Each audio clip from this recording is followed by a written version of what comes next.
السلام علیکم ورحمۃ اللہ۔ آج میں آپ کو ایک ایسا خواب جو ہمارے نبی، پیارے نبی اور آپ کے نبی حضرت محمد صلی اللہ علیہ وسلم کو آیا، وہ ایسا دردناک خواب تھا کہ رسول اللہ صلی اللہ علیہ وسلم کو خواب میں کچھ ایسے انسان دکھائے گئے جن کو الٹا لٹکایا ہوا تھا اور ان کے نیچے آگ جل رہی تھی اور ان کے جبڑوں کو کھینچا جا رہا تھا۔ آئیے دیکھتے ہیں وہ کون سے بد نصیب انسان تھے۔ حدیث کے راوی حضرت ابو امامہ رضی اللہ تعالی عنہ، ابن خزیمہ 1005 حدیث نمبر، اور سلسلہ احادیث صحیحہ 3951 حدیث نمبر، علامہ البانی نے اس حدیث کو صحیح کہا ہے۔ رسول اللہ صلی اللہ علیہ وسلم خواب میں کیا دیکھتے ہیں کہ دو آدمیوں نے آپ کو پکڑا ہے اور چلتے ہیں، ایک بہت بلند و بالا پہاڑی کی طرف لے کر جاتے ہیں۔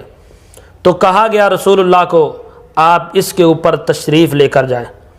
رسول اللہ صلی اللہ علیہ وسلم فرماتے ہیں یہ مشکل حال ہے اور اتنا بلند و بالا پہاڑ میں اس کے اوپر نہیں چڑھ سکتا۔ تو کہا گیا آپ چڑھنے کی کوشش کریں، آپ کے لیے یہ آسان کر دیا جائے گا۔ تو رسول اللہ صلی اللہ علیہ وسلم کے لیے آسان کیا گیا۔ آپ اس پہاڑ کے اوپر چڑھتے گئے۔ جب پہاڑ کی بلندی پہ پہنچے تو کچھ انسانوں کے رونے کی آوازیں آ رہی تھیں، اس میں مردوں کی اور عورتوں کے رونے کی آوازیں حدیث کے مختلف الفاظ کے ساتھ واقعہ بیان کیا گیا ہے، اور ایسا محسوس ہو رہا تھا کہ اس پہاڑ کے قریب کوئی بستی ہے اور اس بستی میں یہ رونے کی آوازیں آ رہی ہیں۔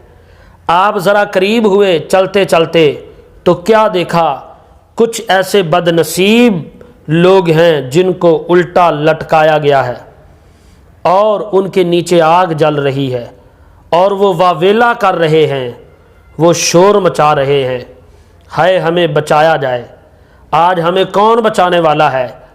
تو رسول اللہ صلی اللہ علیہ وسلم نے پوچھا یہ کون سے بد نصیب انسان ہیں؟ تو بتایا گیا کہ یہ آپ کی امت کے وہ لوگ ہیں کہ جو روزہ افطار کرنے سے پہلے روزہ توڑ لیا کرتے تھے، یا حدیث کے الفاظ کے مطابق یہ وہ لوگ ہیں جو جان بوجھ کے رمضان المبارک کے مہینے میں روزہ نہیں رکھتے تھے۔ تو اتنا بڑا گناہ اور اتنی بڑی سزا قیامت تک ان کو دی جائے گی۔